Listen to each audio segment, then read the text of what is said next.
अति सुंदर होता है मन अति सुंदर।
ये चाबी तो लग ही नहीं रही है, शायद दूसरी चाबी होगी।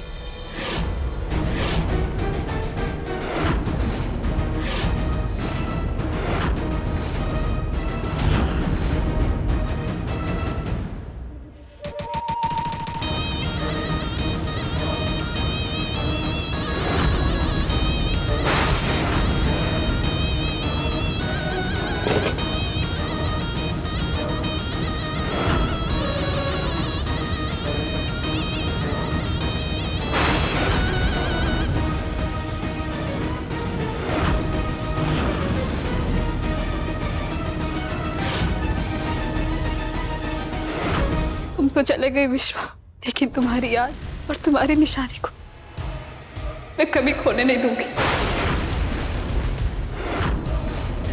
और जब तक मेरा बदला पूरा नहीं हो जाता तब तक तुम्हारे शरीर को अपने सीने से यूं ही लगा के रखूंगी।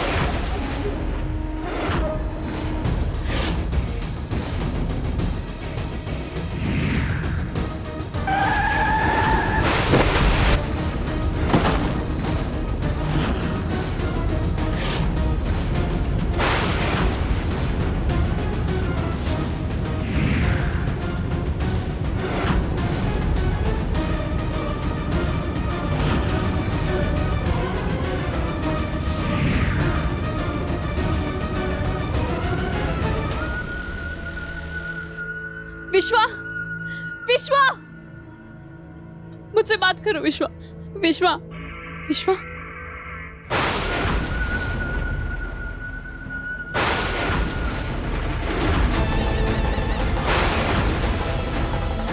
तुम्हें अगर कुछ हो गया तो मैं तुम्हारे कातिल को नहीं छोड़ूंगी। उस गाड़ी में जो भी कोई था, मैं उससे तुम्हारी मौत का बदला जरूर लूंगी। विश्वा,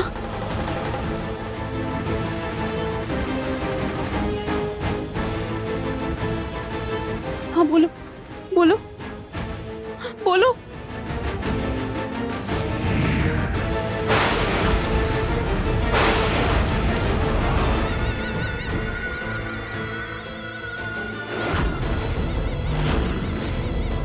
विश्वा, विश्वा, विश्वा।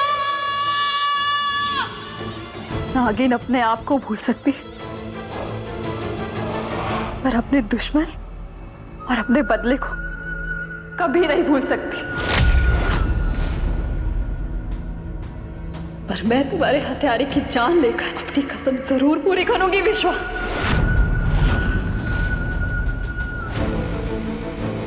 सारी चाबियां देख ली, किसी से नहीं खुल रहा है। ये आखिरी चाबी बची है, इसे ट्राई कर लेते हैं।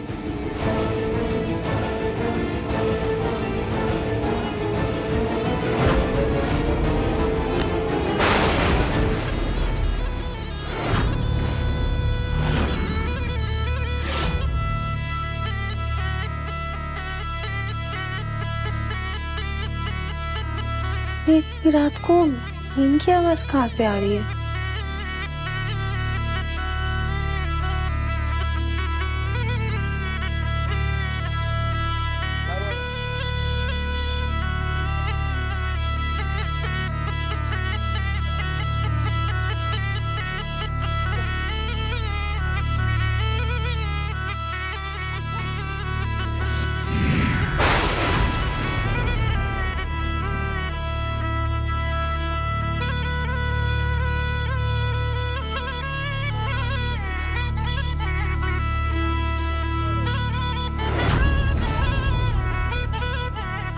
आवाज तो लगता है हमारे घर के बाहर से ही आ रही है। एक बार जाके देखते हैं आखिर इतनी रात को बीन कौन बजा रहा है।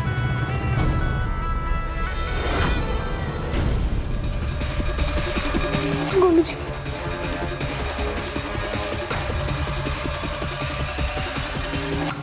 गोलू जी बंद क्यों कर दी? क्या खली, तुम भी कैसी पिक्चरें देखती हो यार? नागिन का बदला। जबकि असल जिंदगी में ये नाग नागिन कुछ होता ही नहीं है। नहीं गोलू जी, होता है। हमरे ना गांव में थी और ये लोग इंसानी रूप लेके हमरे आसपास ही घूमते और हमें पता भी नहीं चलता।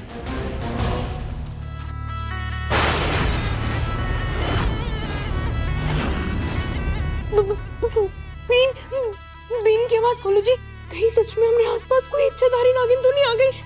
गोलू जी, क्या खाली कुछ भी बोलती हो? ऐसा कुछ नहीं होता। फिर भी ये बीन की आवाज तो आ रही है। है ना, है ना? हाँ, चल देखते कहाँ से।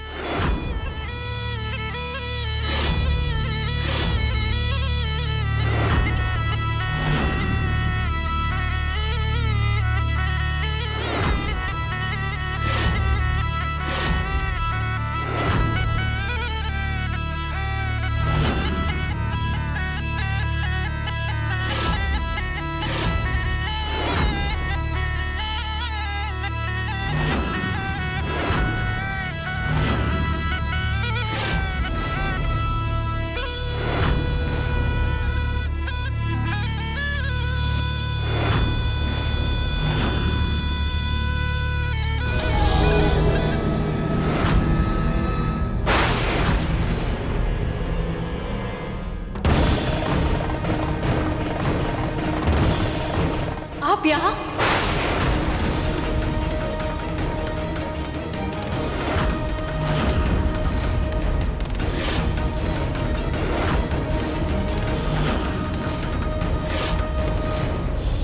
आप यहाँ इतनी रात को क्या कर रहे हैं? किसी ने अगर देख लिया तो? मजबूरी में आना पड़ा मुझे यहाँ। मैं यहाँ तुम्हें ये बताने आया हूँ कि समय तुम्हारे पास बहुत कम है। जो करना है जल्दी करो। हमने बहुत बार प्रयास किया है पापा, पर हम हर बार असफल हो जाते हैं। पर आप चिंता मत कीजिए, मैं अपने विश्व का बदला लेकर आऊंगी। तुम एक इच्छाधारी सांप हो। तुम्हारे पूर्वजों को तपस्या के बाद भोलेनाथ का आशीर्वाद मिला था, जहाँ पर तुम्हारे पास ऐसी शक्तियाँ जिससे तुम इंसान का रूप ले सकती हो। अपनी इच्छा से तुम अपना कद काठी बदल सकती हो। अपनी इच्छा अनुसार आशीर्वाद को इस्तेमाल करो और अपना बदला पूरा करो। किसी को ये तो पता नहीं चला कि वो तुम्हारा पति था, भाई नहीं।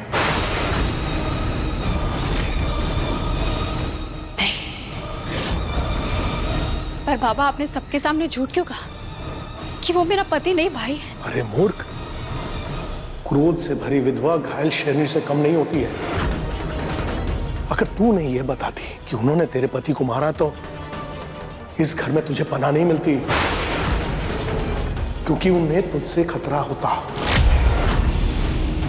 लेकिन एक दुखियारी बहन और एक बूढ़े बाप की बेटी से उन्हें कोई खतरा नहीं होता। इसलिए उसकी बहन और अपनी बेटी बनाकर इस घर में भेजा है मैंने तुम्हें। चाहे पति हो या भाई, मैं अपना बदला लेकर आऊंगी। लेकिन जो करना है जल्दी करो, क्योंकि इंसानों के आसपास रहना सर्पवंश के लिए सबसे खतरनाक होता है। तुम सालों से दूर रही हो, जरा सी चूक हुई तो हमारे पूरे सर्पवंश का विनाश हो जाएगा। ये अचानक से बीन की आवाज कैसे बंद हो गई?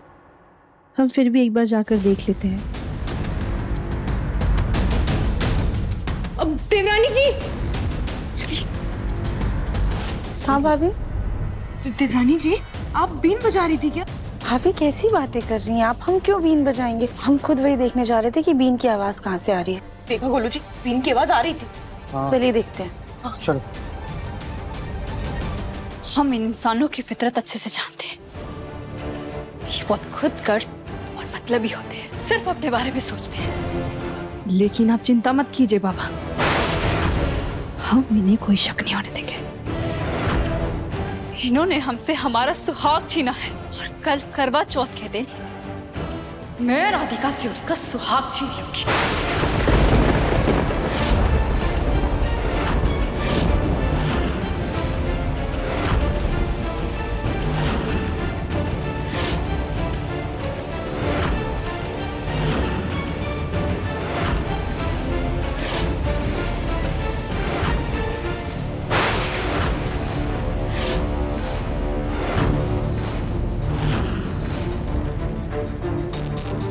अपना रूप बदलो, मैं बाद में मिलता हूँ।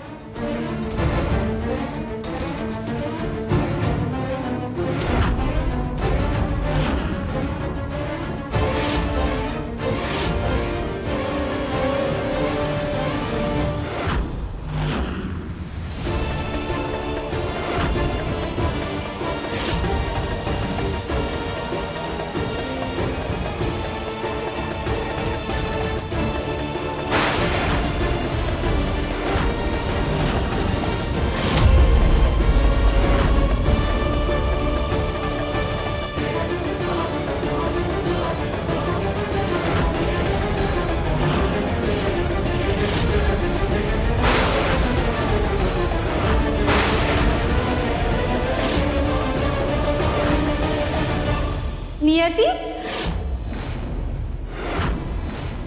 लेकिन दरवाजा तो अंदर से बंद था। शायद किसी ने खुला देख के अंदर से बंद कर दिया हो। तुम इतनी रात में यहाँ पर क्या कर रही हो?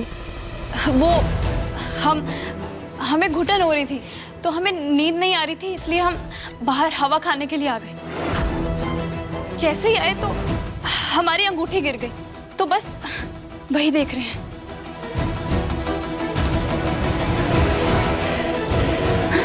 मिल गई।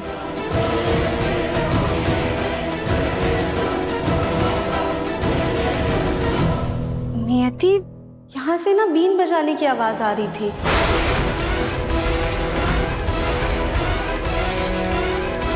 हाँ, वो सड़क पर एक बाबा बीन बजाते हुए जा रहे थे। देखा, कुछ नहीं है वहाँ, फालतू में डर रही थी। चलो सोते हैं, सुबह जल्दी उठना है। अच्छा ठीक है, तुम ये सब छोड़ो, हमें ना तुम्हारी समस्या का हल मिल गया है। तुम अपना बक्सा ढूंढ रही थी ना? हाँ। तुम्हें स्टोर रूम की दूसरी चाबी मिल गई है। चलो तुम्हें तुम्हारा बक्सा निकाल कर दे देते हैं।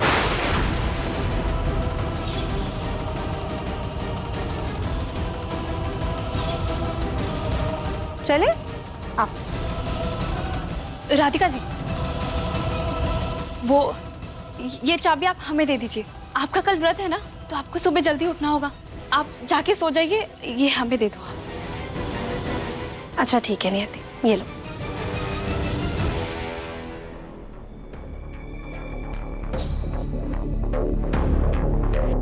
अपने सुहाग की लंबी उम्र के लिए जितने व्रत रखने रख लो राधिका, लेकिन तुम्हारे पति की उम्र की डोर अब मेरे हाथ में है, जिससे मैं बहुत जल्द काटूंगी।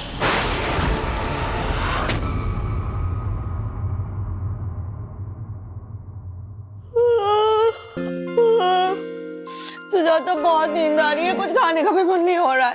भाभी चल के थोड़ा सा कुछ खा लीजिए, वरना पूरा दिन व्रत का कैसे गुजारेंगी। चल, ये दोनों भी आ गई। माँ जी, हम ना सबके लिए थाल लगा देते हैं। हाँ ठीक है, चल चल। अभी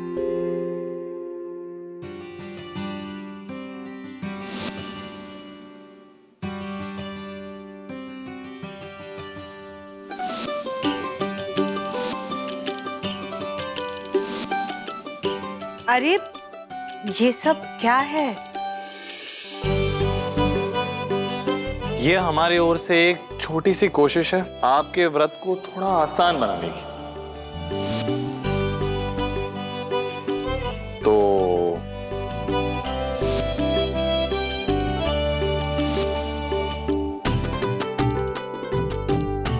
आओ बैठो। चलिए चलिए।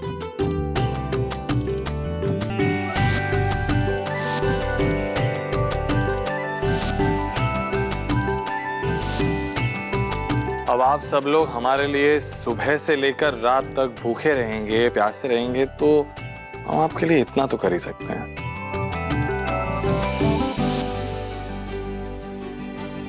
मतलब आप लोगों ने भी हमारे लिए व्रत रखा है क्या? कल ही मैंने तो नहीं रखा, तुम तो जानती हो ना कि मुझसे तो भूख बर्दाश्त नहीं होती। लेकिन मैं तुम्हारे साथ हूँ। खैर, आप सब ने हम सब के लिए इतना सोचा, यही हमारे लिए बहुत बड़ी बात है।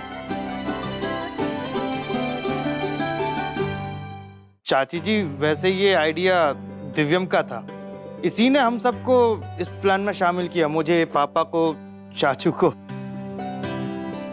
हाँ, और फिर मैंने भी सोचा भाई घर में इतने दिनों बाद खुशियां आई हैं तो हमें मिलकर ही मनानी चाहिए। चलो अब सर की खाना शुरू करो। जी माँ जी।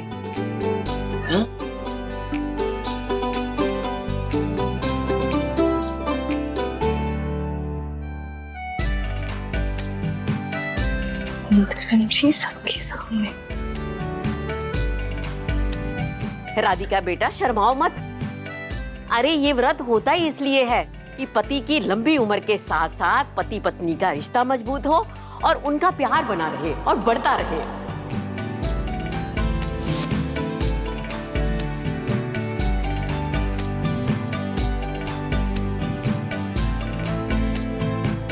आपने हमारे लिए व्रत तो रखा नहीं। अब लीजिए, मुंह खोलिए। रुको मैं खिला दूं। रहने दीजिए, आप ही खाइए। थोड़ा तो खा लो। नहीं, थोड़ा। राधिका, थैंक यू, तुमने मेरे लिए ये व्रत रखा। दिव्यम जी, थैंक यू तो आपको कि आपने हमारे कहने पर व्रत नहीं रखा। अगर आपका शुक्र ऊपर नीचे हो जाता ना तो हमें बिल्कुल भी अच्छा नहीं लगता। आप बस ऐसे ही हमारा साथ देते रहिए, हमसे प्यार करते रहिए, हमारे लिए किसी भी व्रत से ज्यादा है। बस।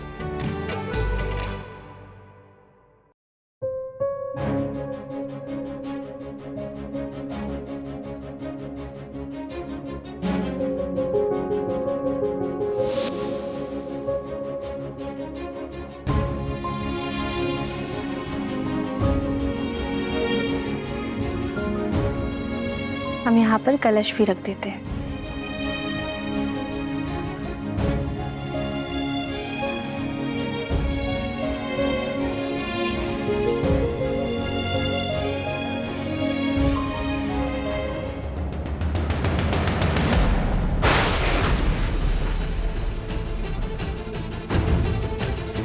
क्या हुआ राधिका? पता नहीं दादी, हमारी ना चूड़ी चुनरी में अटक गई थी और करवा माता की फोटो गिरने वाली थी। दादी कहीं कुछ गलत तो नहीं होने वाला है ना? नहीं बेटा, ऐसा वहम नहीं करते। देखो तुमने तस्वीर को बचा लिया ना, इसका मतलब है जो कुछ भी होना होगा तुम उसे सही कर सकती हो। तुम करवा माता की शक्ति और अपनी भक्ति पर भरोसा रखो, सब ठीक हो जाएगा। और हाँ, ये बाकी की तैयारी सुबह कर लेना।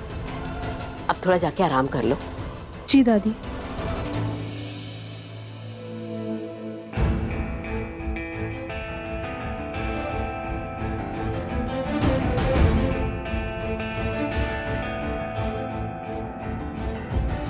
हे करवा माता, आज हर सुहागिन के सुहाग की रक्षा कीजिएगा, उन्हें अपना आशीर्वाद दीजिएगा।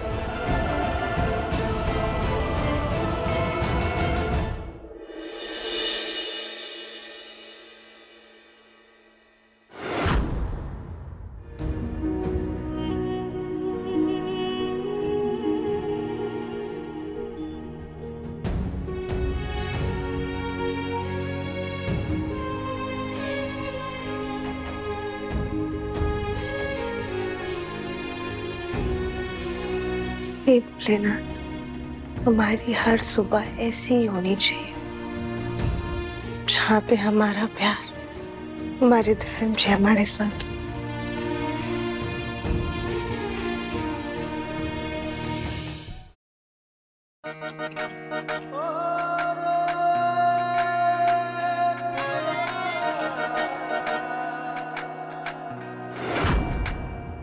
बेचारे दिव्यम जी, हमारे लिए 4 बजे उठकर इन्होंने खाना बनाया। अब इन्हें आराम करने देते हैं।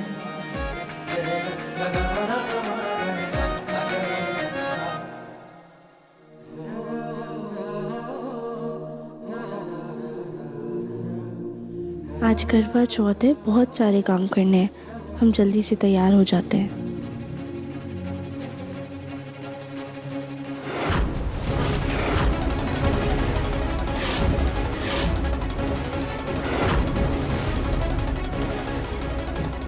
पहले मैं भी हर सुबह की शुक्रगुजार हुआ करती थी कि मेरा पति मेरे साथ हंसता खेलता जीवन था मेरा।